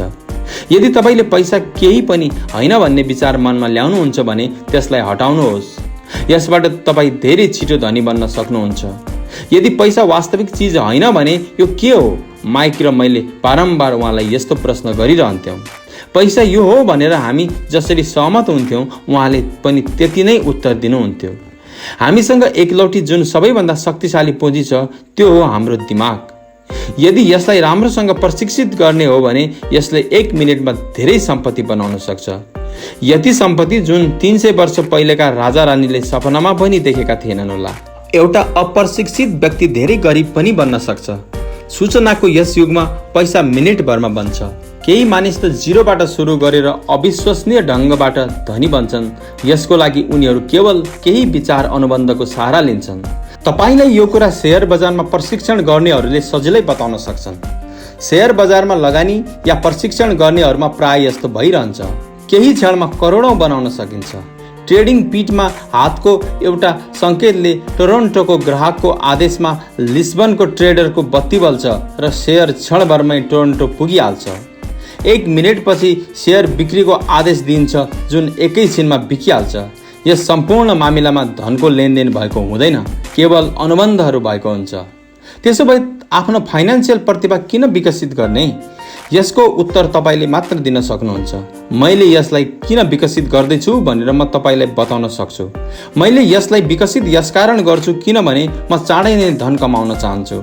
यसको आवश्यकताले नभई यसो गर्ने इच्छाले धन कमाउन चाहन्छु। यो सिक्ने रमाइलो प्रक्रिया हो। म आफ्नो फाइनान्सियल आइक्यू यसकारण विकसित गर्छु किनभने म दुनियाँको सबैभन्दा छिटो र ठुलो खेलमा भाग लिन चाहन्छु। आफ्नो छोटो तरिकाले म मानवको अभूतपूर्व विकासमा भाग लिन चाहन्छु। यस्तो युगमा जहाँ मानिसहरू विशुद्ध रूपले केवल आफ्नो दिमागले काम गर्छन्, शरीरले होइन। यस्तै यहाँ धेरै रोमाञ्चकता छ, पैसा छ, डर छ, आनन्द छ। त्यसैले म आफ्नो फाइनान्सियल बुद्धिमा लगानी गर्छु। आफ्नो सबैभन्दा शक्तिशाली सम्पत्ति विकसित गर्छु। बहादुरीका साथ अगाडि बढ्ने मानिसहरूको साथमा रहन चाहन्छु। म पछाडि बस्ने मानिसहरूको साथमा हुन चाहन्न। म पैसा बनाउनेको लागि एउटा सजिलो उदाहरण दिन चाहन्छु। सन् 1990 को दशकको प्रारम्भमा फिनिक्सको अर्थव्यवस्था निकै खराब थियो। म गुड मर्निङ अमेरिका टिभी कार्यक्रम हेरिरहेको थिएँ। एउटा फाइनान्सियल प्लानर आयो र उसले निराशावादी भविष्यवाणी गर्न सुरु गर्यो। उसको सल्लाह थियो, पैसा बचाओ। हरेक महिना $100 बचायो भने 40 वर्षमा तपाईँ पनि करोडपति बन्न सक्नुहुन्छ। जे होस्, हरेक महिनामा निश्चित रकम बचाउनु पनि एउटा राम्रो विचार हो। यो एउटा विकल्प हो, एउटा यस्तो विकल्प जसलाई धेरैले मान्छन्। समस्या के छ भने यसो गर्नाले मान्छेले आफ्नो वरिपरि के हुँदैछ भन्ने थाहा पाउँदैनन्। उनीहरूले आफ्नो पैसामा धेरै महत्त्वपूर्ण वृद्धिका ठुला मौकाको फाइदा उठाउन सक्दैनन्। संसार उनीहरूको नजिकैबाट अघि बढ्छ।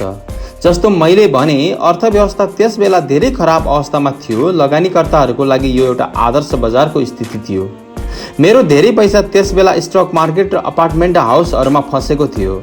मसँग नगद पैसा थिएन किनभने जसले बेच्थ्यो म त्यसलाई किन्थेँ। मैले पैसा बचाइरहेको थिएन, बरु लगानी गरिरहेको थिएँ। मेरी श्रीमती र मसँग 10 लाखभन्दा बढी डलर थियो जसले तीव्र रूपले बढ्दै गरेको बजारमा काम गरिरहेको थियो। लगानीको लागि यो सबभन्दा राम्रो मौका थियो। अर्थव्यवस्था विकराल स्थितिमा थियो। म धेरै ससाना लगानीहरूको वर्णन गर्न सक्दिनँ, तर धेरै ठुला कुरा अवश्य सुनाउन चाहन्छु। ती घरहरू जसको मूल्य कुनै बेला 1 लाख हुने गर्थ्यो अब 75,000 को भएका थिए। तर स्थानीय रियल इस्टेटमा खरिददारी गर्न छोडेर मैले दिवालिया वकिलको अफिस र अदालतका सिडीमा खरिददारी गर्न सुरु गरेँ। यी ठाउँमा $75,000 को घरलाई $20,000 वा त्यो भन्दा पनि कममा किन्न सकिन्थ्यो। मैले आफ्नो भित्रबाट $2,000 ऋण लिएँ। 90 दिनको लागि लिएको त्यो ऋणमा $200 ब्याज पर्थ्यो। मैले वकिललाई क्यासियरको चेक दिएँ। जब अनुबन्धको प्रक्रिया हुँदै थियो मैले अखबारमा विज्ञापन छपाइदिएँ। $75,000 घर केवल 60,000 बिक्री हुँदैछ र कुनै डाउन पेमेन्टको जरुरी छैन। त्यसपछि मेरो फोनको घन्टी बज्न सुरु भयो। सम्भावित क्रेताहरूलाई छाँटकाँट गरियो र घर एकपल्ट मेरो नाममा कानुनी रूपमा नामसारी भयो। हरेक सम्भावित ग्राहकलाई घर राम्ररी हेर्न अनुमति दिए। अन्त्यमा रोमाञ्चकारी घटनाक्रमको बीचमा घर केही मिनेटमै बिक्री भयो। मैले 2500 सेवा मागे जुन उनीहरूले खुसी साथ दिए। त्यसपछि कानुनी कारबाही अगाडि बढाउँदै नामसारी हस्तान्तरण सुरु भयो। मैले आफ्नो मित्रको $2,000 सामा ब्याज समेत फिर्ता दिए। उनी खुसी थिए, घर किन्नेवाला पनि खुसी थियो, वकिल पनि खुसी थियो र म पनि खुसी थिएँ। मैले $20,000 किनेको घरलाई $60,000 बेचिदिएँ। मसँग कारोबारको शपथ पत्र थियो जसले मेरो सम्पत्तिवाला कोलममा $40,000 जम्मा गरिदिएको थियो। यी पुरै कामको लागि जम्मा 5 घण्टा समय लागेको थियो। यो कथा बुझ्नुभयो भने अब तपाईमा पैसाको ज्ञान आइसकेको छ र तपाईले अङ्क पढ्न सक्नुहुन्छ। म तपाईलाई कसरी पैसाको आविष्कार गर्ने भनेर उदाहरण देखाउँछु। सम्पत्तिवाला कोलममा $40,000 बन्छन्। कर नतिरिकनै पैसाको आविष्कार कसरी गरिन्छ? 10% ब्याजमा तपाईले $4,000 प्रति वर्षको नगद प्रवाहलाई सुनिश्चित गर्नुभयो। मन्दीको बजारमा आफ्नो खाली समयमा म र मेरी श्रीमतीले यस्तै प्रकारका 6वटा कारोबार सफल पार्यौं। जबकि हाम्रो धेरैजसो ठूलो सम्पत्ति र शेयर बजारमा फसेको थियो। हामीले किन्ने र बेच्ने कारोबारबाट आफ्नो सम्पत्तिवाला कोलममा $1,90,000 भन्दा धेरै 10% ब्याजमा शपथ पत्र बनाउन सफल भएका थियौं।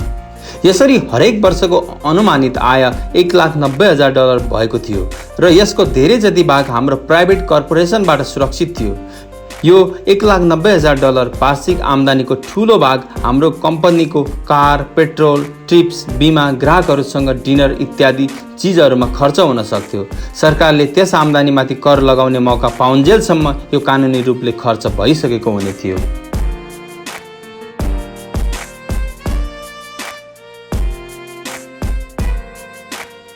बचत। तपाईले $40,000 बचाउनका लागि कति समय लाग्ला र 50% करको दरले कति पैसा तिर्नु पर्ला? आफ्नो फाइनान्शियल बुद्धिको प्रयोगले पैसा कसरी खोज्न र सुरक्षित गर्न सकिन्छ भन्ने विषयमा यो एउटा सजिलो उदाहरण हो। आफैसँग सोध्नुहोस्, $1,90,000 कमाउनको लागि कति समय लाग्ला? के ब्याङ्कले तपाईको पैसामा 10% ब्याज दिन्छ त? र शपथपत्र 30 वर्षसम्म वैध थियो? मलाई लाग्छ उनीहरूले मलाई कहिल्यै $1,90,000 दिने छैनन्। मैले कर बुझाउनु पर्नेछ। यदि उनीहरूले मलाई मूलधन दिन्छन् र यसबाहेक 30 वर्षमा $1,90,000 दिनाले कुल आम्दानी $5,00,000 भन्दा धेरै हुन्छ। मसँग मानिसहरूले सोध्छन्, यदि कसैले पनि पैसा तिरेनन् भने के होला?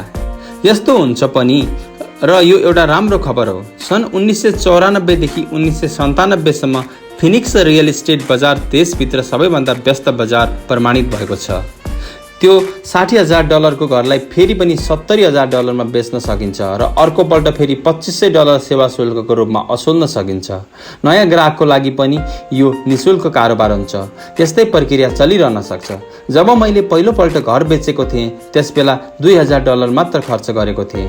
व्यवस्थापनको हिसाबले यस कारोबारमा मेरो 1 पैसा पनि खर्च भएको थिएन।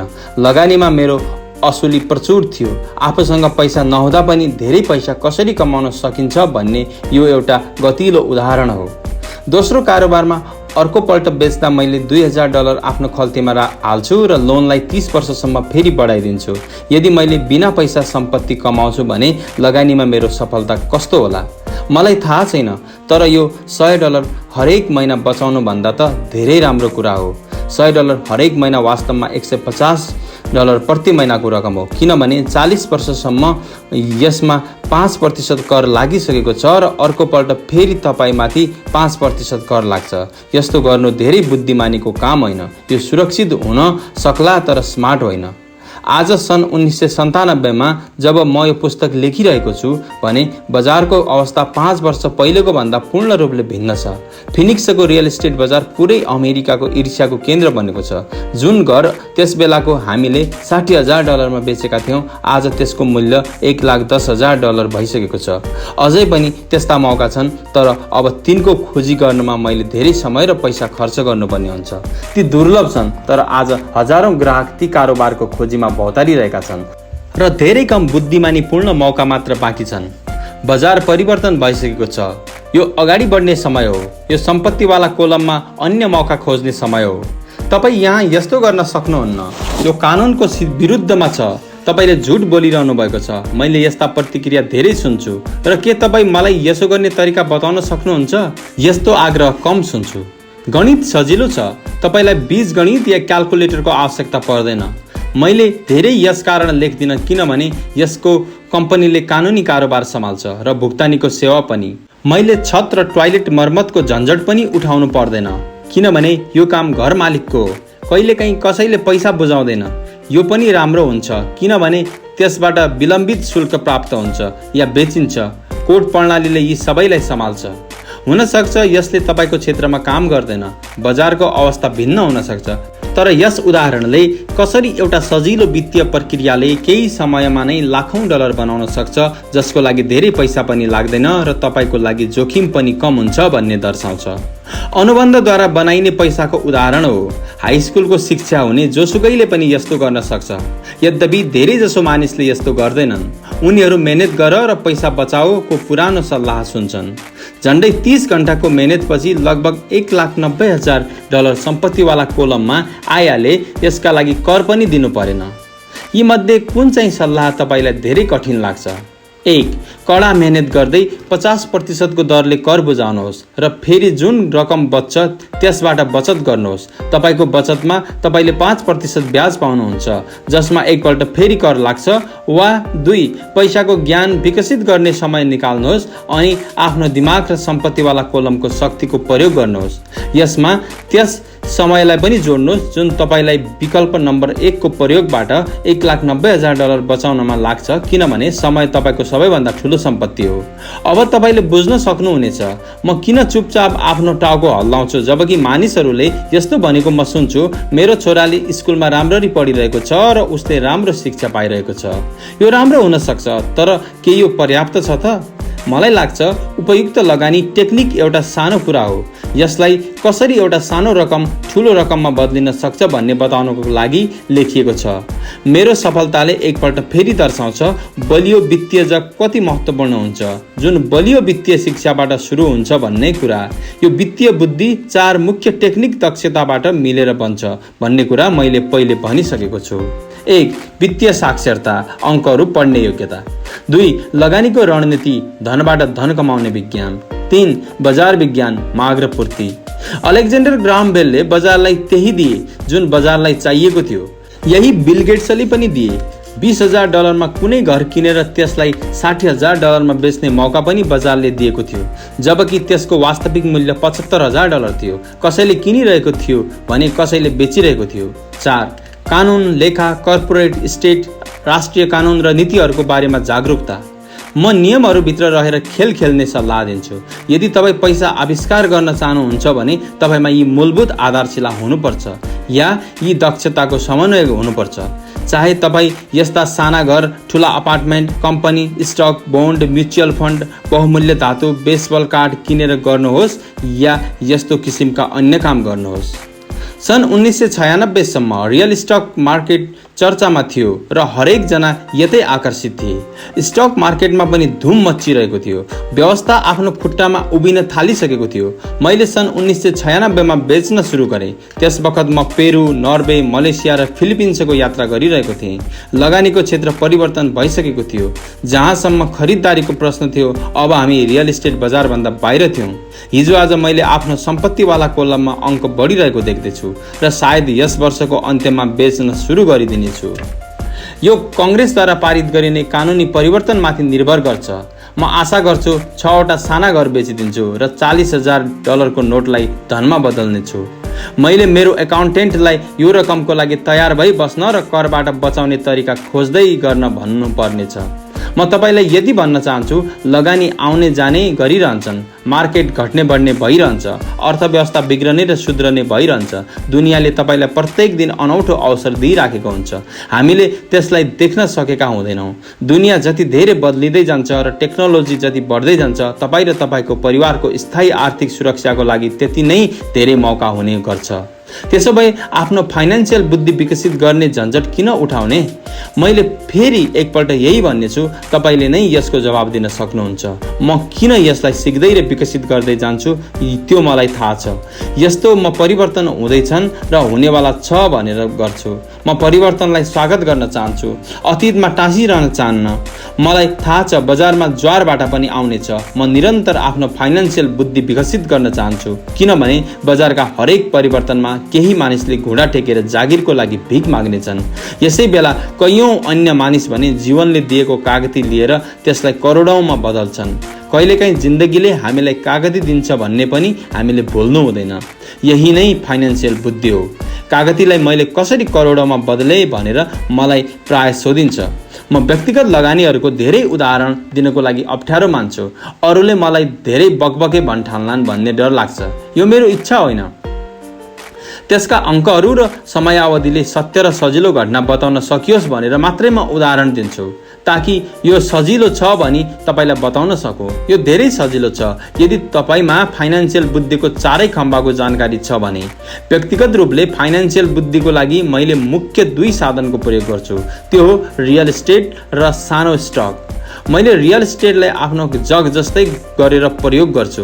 प्रत्येक दिन मेरो सम्पत्तिले नगद प्रवाह प्रदान गर्छ र त्यसको मूल्य बढाउँदै जान्छ। सानो पुँजीको स्टकलाई तीव्र वृद्धिको लागि प्रयोग गरिन्छ। म आफूले गरेका सबै चिजको आत्मप्रशंसा गर्दिनँ। उदाहरण केवल उदाहरण नै हो। यदि अवसरहरू धेरै जटिल छन् र लगानीलाई बुझ्न सकिनँ भने म लगानी गर्दिनँ। पैसाको बारेमा निर्णय लिनमा हामीलाई केवल गणितीय कमन सेन्सको आवश्यकता हुन्छ। उदाहरणहरूको प्रयोग उल्लेखित 5 कारणबाट गरिन्छ। 1. मानिसहरूलाई धेरै सिक्नको लागि प्रेरित गर्न। 2. यदि जग बलियो छ भने पैसाको महल बनाउन सजिलो छ भन्ने कुरा बताउन। 3. जोसुकैले पनि चाहे जति पैसा बनाउन सकिन्छ भन्ने बताउन। 4. तपाईँका लक्ष्यलाई हासिल गर्ने करोडौँ तरिका छन् भनी देखाउन। 5. यो कुनै रकेट विज्ञान होइन भन्ने जनाउन।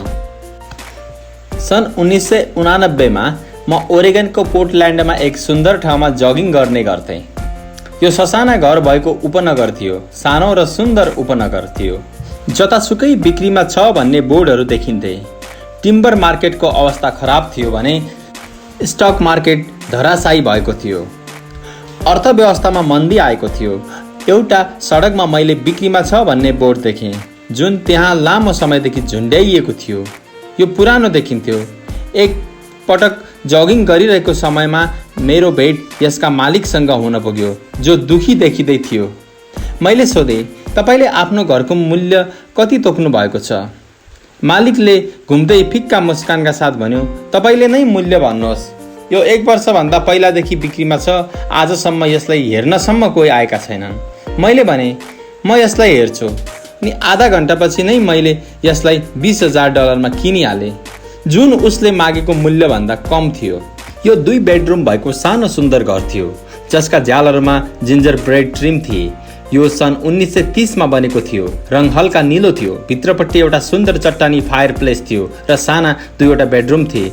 यो भाडामा दिनका लागि एउटा नमुना घर थियो। मैले घर मालिकलाई $45,000 को घरको लागि $5,000 नगद दिए, जसको वास्तविक मूल्य $65,000 थियो होला। तर झन्झट यति मात्र थियो कि यसलाई कसैले किन्न चाहदैन थियो। मालिकले 1 हप्ताभित्र घर खाली गरिदियो। घरबाट मुक्ति पाएकोमा ऊ खुसी थियो। मेरो पहिलो भाडावाला त्यहाँ आइहाले, जो एउटा स्थानीय कलेजमा प्रोफेसर थिए। मोर्गेज खर्च र म्यानेजमेन्ट फिस बुझाइसकेपछि हरेक महिनाको अन्त्यमा मेरो खल्तीमा $40 आउँथ्यो। त्यो उति धेरै रकम चाहिँ थिएन। 1 वर्षपछि ओरेगनको रियल इस्टेट बजार आर्थिक मन्दीबाट उक्लिहाल्यो र बढ्न थाल्यो। क्यालिफोर्नियाका लगानीकर्तासँग आफ्नो रियल इस्टेट मार्केटबाट वृद्धि भएकाले प्रशस्त पैसा थियो। अब उनीहरू उत्तर दिशामा आएर ओरेगन र वाशिङटनमा किनबेच गरिरहेका थिए। मैले त्यो सानो घर क्यालिफोर्नियाबाट आएका एक युवा दम्पतिलाई $95,000 बेचिदिए। उनीहरूलाई यो घर धेरै सस्तो लागिरहेको थियो।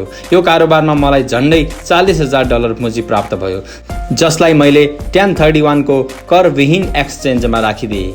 म आफ्नो पैसा बोकेर कुनै ठुलो प्रपर्टी किन्न हिँडेँ। 1 महिनाभित्र मैले बिभरटन ओरेगनमा इन्टेल प्लान्ट नजिकै एउटा 12 युनिटको अपार्टमेन्ट किने। त्यसको मालिक जर्मनीमा बस्थ्यो। उसलाई यसको मूल्य थाहा नै थिएन, तर ऊ पनि यसबाट एकपल्ट छुटकारा पाउन चाहन्थ्यो। मैले $4,50,000 को भवनको लागि $2,75,000 को प्रस्ताव गरेँ। उसले $3,00,000 माग्यो। मैले यसलाई किनेर 2 वर्षसम्म राखेँ। फेरि 1031 एक्सचेन्ज प्रक्रियाको फाइदा उठाउँदै $4,95,000 मा बेचिदिए र फिनिक्समा एउटा 30 युनिटको अपार्टमेन्ट किने। त्यति बेला हामी फिनिक्स गइसकेका थियौँ, त्यसैले हामीले यसलाई बेच्नु थियो। पहिला जुन अवस्था ओरेगन बजारको थियो त्यस्तै मन्दीको वातावरण फिनिक्सको रियल इस्टेट मार्केटमा पनि देख्न पाइन्थ्यो। फिनिक्समा 30 युनिटको अपार्टमेन्ट भवनको मूल्य $8,75,000 थियो, जसमा $2,25,000 डाउन पेमेन्ट थियो। 30 युनिटबाट आउने नगद प्रवाह $5,000 प्रति महिनाभन्दा धेरै थियो। एरिजोनाको बजार बढ्न थाल्यो र सन् 1996 मा कोलोराडोको एक लगानीकर्ताले हामीलाई त्यस प्रपर्टिज बापत $12,00,000 दिने प्रस्ताव राख्यो। मेरी श्रीमती र मैले बेच्ने विचार गर्दै थियौँ, तर हामीले एकपटक काङ्ग्रेसले क्यापिटल एन कानुनमा परिवर्तन गर्ला कि हेर्ने प्रतीक्षा गर्यौँ। यदि परिवर्तन गर्यो भने प्रपर्टीको मूल्य 15 देखि 20% बढ्नेछ। यदि त्यसो भएन भने पनि हरेक महिना यहाँबाट $5,000 पाइराख्दा राम्रो लाग्थ्यो। धेरैजसो ठुला ब्रोकर हाउस जोखिमयुक्त कारोबारबाट डराउँछन् ताकि उनीहरूले आफ्नो ग्राहकको सुरक्षा गर्न सकुन्। यो नीति बुद्धिमानीको पनि हो। वास्तविक ठुला कारोबार सिकारु व्यक्तिलाई दिइँदैन। प्राय सर्वश्रेष्ठ कारोबारहरू ती मानिसका लागि सुरक्षित राखिन्छन् जसले यस खेललाई राम्रोसँग बुझ्छन्। यसै कारोबारले धनीहरूलाई झन धनी बनाइदिन्छ। हुन पनि यस प्रकारको जोखिमपूर्ण कारोबारहरू सिकारुलाई जिम्मा दिनु प्राविधिक पक्षबाट गैरकानुनी मानिन्छ। कहिलेकाहीँ भने यस्तो हुन सक्छ। म जति परिष्कृत हुँदै जान्छु उति मैले अवसर पाउने गर्छु। जीवनमा फाइनेन्सियल बुद्धिको विकास गर्नको फाइदा भनेको तपाईको जीवनमा अवसरहरू आउँछन्। तपाईमा फाइनेन्सियल बुद्धि जति बढ्दै जान्छ उति तपाईले कुनै कारोबार राम्रो छ वा नराम्रो सजिलै थाहा पाउन सक्नुहुन्छ। तपाईको बुद्धिले तत्कालै खराब कारोबारलाई चिनेर बदल्न सक्नुहुन्छ। मैले जति धेरै सिक्छु अझै धेरै कुरा सिक्न बाँकी नै हुन्छ। समयको साथसाथै मेरो अनुभव र बुद्धि जति बढ्दै जान्छ मैले त्यति नै धेरै पैसा कमाउँछु। मेरा केही साथी अझै पनि सुरक्षित खेल खेलिरहेका छन् र आफ्नो पेसामा कडा परिश्रम गरिरहेका छन्।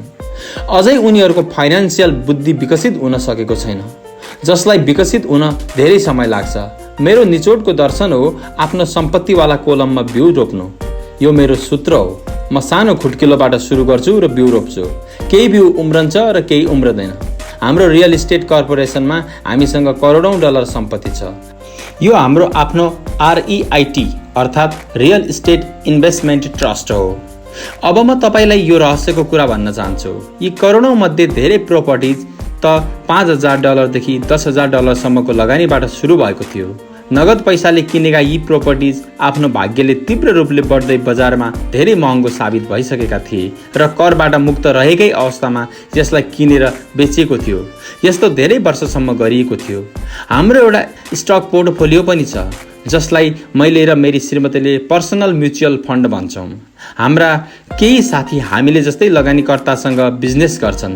उनीहरूसँग हरेक महिना लगानी गर्नको लागि केही अतिरिक्त धन हुन्छ। धेरै जोखिमयुक्त प्राइभेट कम्पनीहरूको सेयर अमेरिका या क्यानाडामा स्टक एक्सचेन्जमा सार्वजनिक हुन पुग्छ। धन कति तीव्र गतिमा बढ्छ भन्ने उदाहरण यसरी हेर्नुहोस्। हामीले कम्पनी सार्वजनिक हुनुभन्दा पहिला 25 सेन्ट प्रति सेयरको दरले 1 लाख सेयर किन्यौँ। 6 महिनापछि जब कम्पनी सेयर बजारमा दर्ता भयो अनि त्यसको सेयर $2 प्रति सेयर भइहाल्यो। यदि कम्पनीको प्रबन्धन राम्रो हुन्छ भने भाव बढिरहने र स्टक $20 प्रति सेयर या यो भन्दा पनि धेरै हुनेछ। यस्तो कैयौं पटक भएको छ। हाम्रो $25,000 1 वर्षभन्दा पनि कम समयमा $10 लाख बनिसकेको हुन्छ। तपाईँ के गर्दै हुनुहुन्छ भन्ने कुरा यदि तपाईँले बुझ्नु भएको छ भने यो जुवा होइन। यदि तपाईँ कारोबारमा पैसा फालिरहनु भएको छ र भगवानसँग सफल हुने प्रार्थना गरिरहनु भएको छ भने यो जुवा हो। जोखिम कम भन्दा कम होस् भन्नका लागि आफ्नो टेक्निकल ज्ञान, बुद्धि र खेलप्रति प्रेमको आवश्यकता हुन्छ। यस्ता जोखिम त हुन्छन् नै, यो फाइनान्सियल बुद्धिकै कारण तपाईँको सफलताका अवसर बढ्छन्। यसकारण जुन चिज एउटा मान्छेको लागि जोखिम युक्त हुन्छ भने त्यही चिज अर्कोको लागि जोखिम मुक्त हुन्छ। मैले मानिसलाई लगातार प्रेरित गरिरहनुको मूल कारण हो उनीहरूले स्टक, रियल इस्टेट या अरू बजारमा लगानी गर्न छोडेर फाइनान्सियल बुद्धिमा लगानी गरून्। तपाईँ जति स्मार्ट हुनुहुनेछ तपाईँको सफल हुने अवसर त्यति नै धेरै हुनेछ। मैले व्यक्तिगत रूपमा जुन लगानी गर्छु त्यसमा धेरै नै जोखिम हुन्छ। त्यसो हुँदा मैले यसको प्रशंसा गर्दिनँ। मैले यस खेललाई सन् 1979 देखि खेलिरहेको छु र यसमा धेरै अनुभव हासिल गरेको छु। यस्ता किसिमका लगानी धेरैजसो मानिसका लागि किन जोखिमयुक्त हुन्छन् भन्ने जान्न तपाईँले यसलाई दोहोऱ्याएर हेर्नुहुनेछ र आफ्नो जिन्दगीलाई अलग ढङ्गबाट निर्धारित गर्न सक्नुहुनेछ, जसबाट $25,000बाट 1 वर्षभन्दा धेरै समयमा $10,00,000 बनाउनु कम जोखिमका साथ हुनेछ। मैले पहिले नै भने, मैले जे लेखेको छु तपाईँलाई त्यही गर्न सल्लाह म दिन्न। यो सजिलो र भरपर्दो छ भन्ने मात्र सम्झाउन चाहन्छु। कुरा यति मात्र हो, औसत मानिसका लागि $1,00,000 भन्दा धेरै प्रति वर्ष आय राम्रो हुन्छ। यसलाई प्राप्त गर्न धेरै मिहिनेत पनि लाग्दैन। बजार कस्तो छ र तपाईँ कति स्मार्ट भन्ने कुरामा यो कुरा निर्भर हुन्छ। तपाईँले 5 देखि 10 वर्षभित्र यस्तो गर्न सक्नुहुन्छ। यदि तपाईँले आफ्नो खर्चलाई कम गर्न सक्नुभयो भने $1,00,000 को अतिरिक्त आय तपाईँलाई सुखद लाग्नेछ। यस बखत चाहे तपाईँ काम गरिरहनुहोस् या नगर्नुहोस्, यो यतिखेर काम गर्ने या छोड्ने तपाईँको कुरा हुन जान्छ र सरकारी कर सिस्टमलाई आफ्नो विरोधको सट्टा समर्थनमा पनि प्रयुक्त गर्न सक्नुहुन्छ। मेरो व्यक्तिगत आधार रियल इस्टेट हो। म रियल इस्टेटलाई प्रेम गर्छु किनभने यो स्थायी र मन्द गतिले चल्ने हुन्छ। मैले ठोस आधारलाई प्रेम गर्छु। मेरो नगद प्रवाह पनि सामान्य रूपमा स्थायी नै छन्। यदि यसलाई राम्रोसँग व्यवस्थापन गर्ने हो भने यसको मूल्य बढ्ने पनि सम्भावना हुन्छ। रियल इस्टेटको ठोस आधारशिला हुनाले मैले जोखिमयुक्त स्टक किन्ने खतरा उठाउन सक्छु। यदि मलाई स्टक मार्केटमा राम्रो नाफा भयो भने मैले नाफाबाट क्यापिटल गेन्स कर तिर्छु। बेचेको रकमलाई रियल इस्टेटमा लगाइदिन्छु किनभने यसबाट मेरो सम्पत्तिको जग अझ धेरै बलियो होस्। रियल इस्टेटमा अर्को एउटा कुरा, म संसारभरि घुमेको छु र मैले प्रत्येक ठाउँमा लगानी गर्न सिकाएको छु। हरेक सहर पुग्दा म रियल इस्टेटलाई सस्तोमा किन्न सकिँदैन भन्ने सोच्छु। यो मेरो अनुभव होइन। न्युयोर्क, टोकियो वा सहरको कुनै टाढा यस्ता सम्भावनाको धेरै शानदार मौका छ जसलाई धेरैले व्यवस्था गरिदिन्छन्। सिङ्गापुर, जहाँ अहिले पनि रियल इस्टेटको मूल्य धेरै नै चलिरहेको छ, त्यस्तै धेरै प्रपर्टी छन् जुन केही सवारी दूरीमा रहेका हुन्छन्। त्यसैले जब म कसैले भनेको सुन्छु तपाईँले यस्तो गर्न सक्नुहुन्न, तब म उनीहरूलाई याद दिलाउँछु सायद तपाईँले यसो भन्नुपर्ला, यहाँ यस्तो कसरी गर्न सकिएला भन्ने म जान्दिनँ। महान अवसरहरूलाई तपाईँका आँखाले देख्न सक्दैन, ती अवसर मस्तिष्कको आँखाले देख्न सकिन्छ। आफ्नो अगाडि भएको अवसरलाई देख्न सक्ने गरी आँखाले फाइनान्सियल प्रशिक्षण नै पाएका हुँदैनन्। त्यसैले धेरैजसो मानिस धनी बन्नै सक्दैनन्। मसँग प्राय सोध्ने गरिन्छ, म सुरुवात कसरी गरौँ? पछिल्ला अध्यायमा मैले आर्थिक स्वतन्त्रताको बाटो हिँड्ने 10 कदमको उल्लेख गरेको छु, तर यसबाट तपाईँलाई आनन्द आउनुपर्छ। यो केवल एउटा खेल हो। जतिपल्ट जित्नुहुन्छ र अनुभव प्राप्त हुन्छ उतिपल्ट आनन्द लिनुहोस्। धेरैजसो मानिसले कहिले पनि जित्न सक्दैनन् किनभने उनीहरूलाई हार्ने डर लागिरहन्छ। त्यसैले मलाई विद्यालय मूर्खतापूर्ण लाग्छ। स्कुलमा हामी गल्ती गर्नु नराम्रो कुरा हो भनेर सिक्छौँ। गल्ती गरेमा हामीलाई सजाय दिइन्छ, तर मानिसहरूको सिक्ने प्रक्रियामा ध्यान दिने हो भने गल्तीबाट नै सिक्छौँ भन्ने कुरा हामीले थाहा पाउनेछौँ। हामी लडेरै पनि हिँड्न सिक्छौँ। यदि कहिल्यै पनि लडेनौँ भने कहिल्यै पनि हिँड्न सक्ने छैनौँ। यही कुरा मोटरसाइकल चलाउनेमा पनि लागू हुन्छ। मेरै घुँडामा अझै घाउका खच्छन्, तर आजकल नसोचिकनै मोटरसाइकल चलाउन सक्छु। यही कुरा धनी बन्नेमा पनि लागू हुन्छ।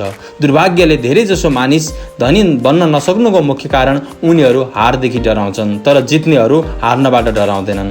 सफलताको प्रक्रियाको एक भाग असफलता पनि हो। जुन मानिसहरू असफलताबाट बच्न चाहन्छन् उनीहरू सफल हुनबाट पनि बच्छन्। मैले पैसा कमाउनुलाई टेनिस खेल छ र नै मान्छु। म मेहनतले खेल्छु, गल्तीहरू गर्छु, गल्तीहरूलाई सुधार्छु र अझै गल्तीहरू गर्छु, फेरि सुधार्छु। यसरी मेरो खेल सुध्रिन्छ।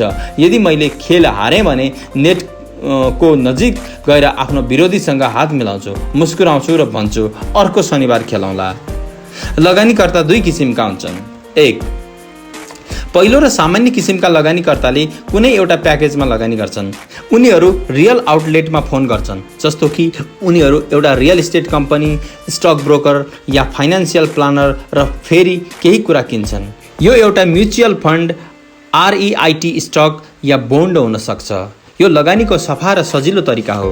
यो खरिददारी कुनै ग्राहकले कम्प्युटर स्टोरमा गएर कम्प्युटर किने जस्तै भयो। दुई, दोस्रो किसिमका लगानीकर्ताले लगानी बनाउँछन्। यस्ता लगानीकर्ता सामान्य तरिकाको कारोबारलाई असेम्बल गर्छन्। जसरी कम्प्युटर इन्जिनियरले कम्प्युटरका पुर्जालाई असेम्बल गर्छन्, आर्थिक अवसरका पुर्जा कसरी असेम्बल गर्न सकिन्छ भन्ने मैले जानेको छु, तर कम्प्युटरको पुर्जा कसरी असेम्बल गरिन्छ म जान्दिनँ वा मैले यस्ता गर्न सक्ने व्यक्ति चिन्छु। दोस्रो खालका लगानीकर्ता नै व्यावसायिक लगानीकर्ता हुन्। मेरो धनी बाबुले मलाई दोस्रो खाले लगानीकर्ता बन्नका लागि प्रेरित गर्नुभयो। यदि तपाईँ यस किसिमको लगानीकर्ता बन्न चाहनुहुन्छ भने तपाईँले मुख्य 3 दक्षता विकसित गर्न जरुरी छ। फाइनेन्सियल बुद्धिका साथै यी दक्षताको आवश्यकता हुने गर्छ। 1, अरूले देख्न नसक्ने मौका कसरी खोज्ने।